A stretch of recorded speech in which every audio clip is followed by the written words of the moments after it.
Okay, welcome everybody. So my name is Carney, and as you can see, I'm the development worker in Oxford. And the presentation this morning is about two separate things. Firstly, the survey that was carried out by Kate Joyce at the start of the academic year, 2012 and 2013, and then I'll go on to talk about the experience of building a new community branch in Oxford. Talking about the survey, our survey focused on staff and volunteers at the 11 children's centres within Oxford City to begin to explore the impact of WEA community provision. We focused on the children's centres because this is where most of our teaching takes place. In the WEA survey, 93 staff and volunteers at the children's centres were interviewed, and they were interviewed by Kate Joyce and also our community volunteers who were trained by Kate to do this. Almost 20% of staff and volunteers were studying or had studied WEA community courses at a children's centre. The survey was entitled WEA Oxford Community Learning, Moving from Silence to Finding a Voice, because that is what we really pride our work on, that we do that for the students. These are two examples of some of the courses. First one here, Communicating with Confidence course at a children's centre in Barton, a very deprived estate in Oxford. And that is actually Kate Joyce there, who was tutoring on that one. And here, an Active Citizens course in Rose Hill, and this was in partnership with Green Square, which I'll talk about later. Kate wrote this, and basically, confidence is the key. Confidence is considered a soft, subjective and intangible outcome by policymakers. That's NICE 2006. And in contrast, for the individuals who took part in the survey, confidence is viewed as the most substantial acquisition to be made as a student, not least because confidence is identified as a necessary precursor to progression. Very wordy, but basically saying without confidence you can't do anything, and with confidence you can really move on. So the journey begins. This is a group I taught at Cuddeston Corner, a children's centre in Blackbird Leys. A lot of people will know Blackbird Leys. And I would say the majority of those people have moved on to things that I just think is amazing, like this lady here. This was only about 2 years ago, this course. She's now at Ruskin College to do social work. Another example, Betty, she's doing Introduction to Care course. So that was just a starter for them, and they're now moving on.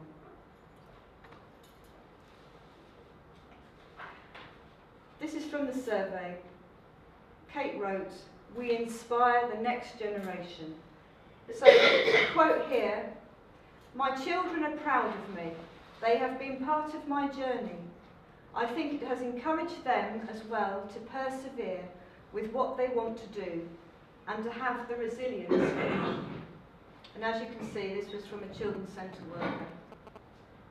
"I say to my daughters, don't stop there. Go on, go further."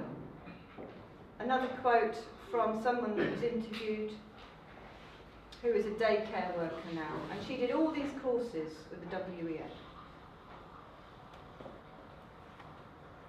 So that's just a brief introduction to the survey that was carried out, and I have got hard copies of the survey that were produced, and I can give out some today.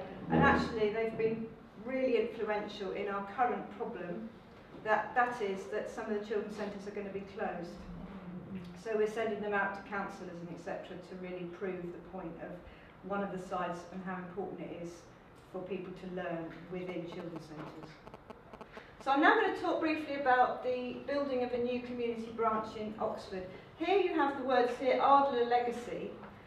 So we received a legacy, we were very lucky, from a couple called Catherine and Fred Adler.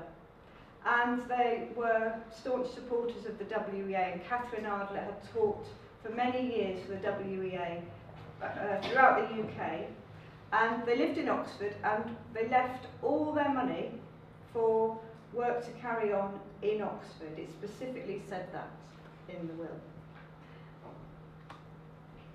So this was the dawn of the new era in the Oxford branch. A steering committee was formed, and the first meeting took place in Oxford, September 2011. The first major project, so we're in our third year now, but the first year was the community mosaic for Ruskin College. One development worker could be funded through this legacy. That's me. We need the next legacy to keep it. And the aim was to build a stronger WEA presence in all areas of Oxford City.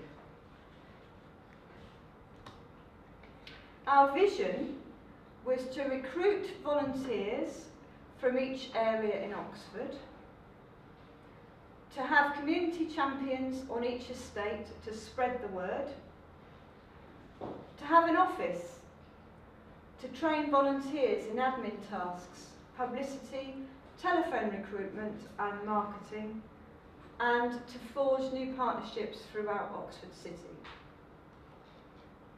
So I'm going to talk briefly about the Mosaic project. As I said, this was the first year of the legacy. 6 courses were run in Barton and Headington to create 8 panels for the Tree of Life and Learning Mosaic at Ruskin College in Oxford.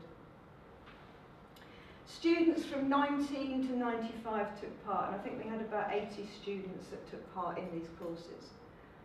We recruited 3 volunteers before the course started, but only after the second course we recruited six more. So basically those that came on those first 2 courses wanted to carry on and volunteer for the WEA. And most people had not heard of the WEA that came on it. The mosaic was unveiled at the grand opening of Ruskin College on October 2012. And here is an example of one of the courses we ran at sheltered housing in Headington. And you can see the lovely people that did that, those 2 panels. Amazing mosaic.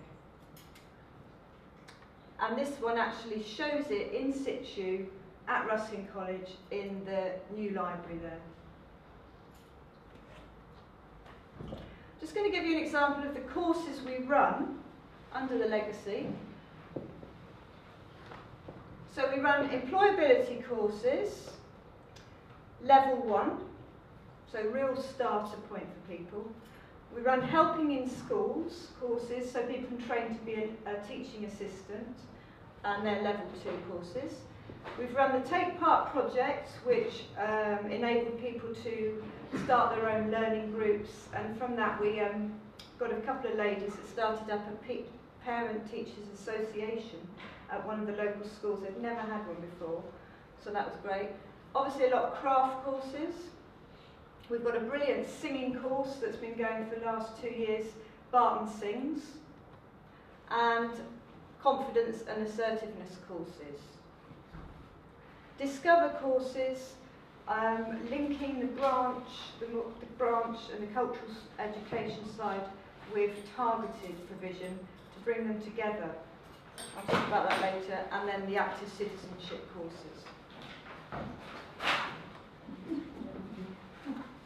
We work a lot with partners, as I said, Green Square Housing Association, Oxford City College, this is now the new name for Oxford Cherwell Valley College, which it was, Oxford Skills and Learning Service, which is the council, and we're a member of the providers group, so that's EMBS, Ruskin, Brookes University and Oxford City College and the council.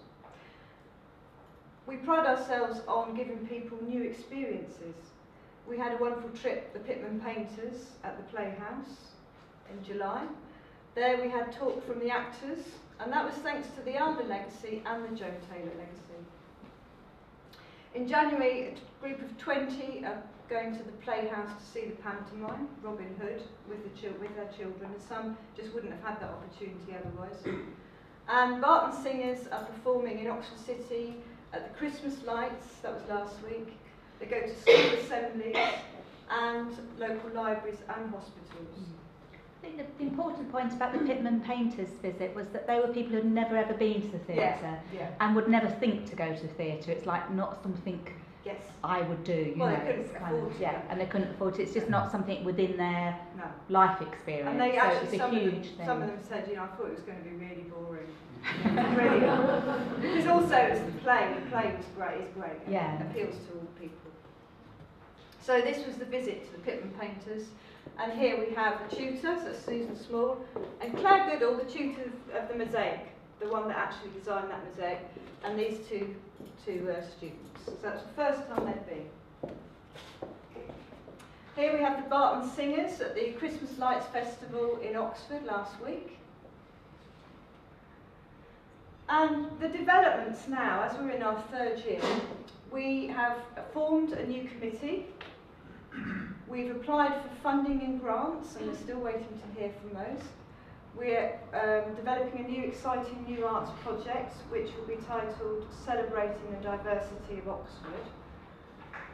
We're now going to branch into businesses, so where charities actually help businesses. So we're going to run some courses at a printing firm in Oxford. And we've already got 3 new volunteers since September, and we have an office. Really has helped. It's made me feel less isolated, because I live in Witney, and you know, it's nice just to be in the hub of everything. And we're actually in the office of EMBS, which is sort of primarily ESOL learning. But you see people, and you have people coming for meetings, so that's been good. And also we're producing a newsletter which has worked really well, and that's every term. And one of our volunteers does that, so she collates everything for us. The difficulties. Retention of volunteers is tricky because they're usually people that have been on courses and say I'd like to volunteer, but then they move on. So that is I mean, that's the nature of volunteering. Which is very positive for them as individuals, but it means we need new ones. But it's tricky. Community work dilemma. The other problem we're having is student enrolments. Now, you know, the minimum of 12 people. We have to really, really rely on good partnership working, particularly with the children's centres, and I'll just say that some are better than others at getting those people to come along, and retention of those students. 1 member of staff at ground level, and out of the 11 children's centres, only 4 may be kept open, so you know, it's quite a worry for us, seeing as that's where we do most of our courses. And the impact of benefit changes is affecting things. People are now saying, I want a qualification. I don't want to do craft. So that is going to be another situation we need to deal with. The successes, that's what we'll end on.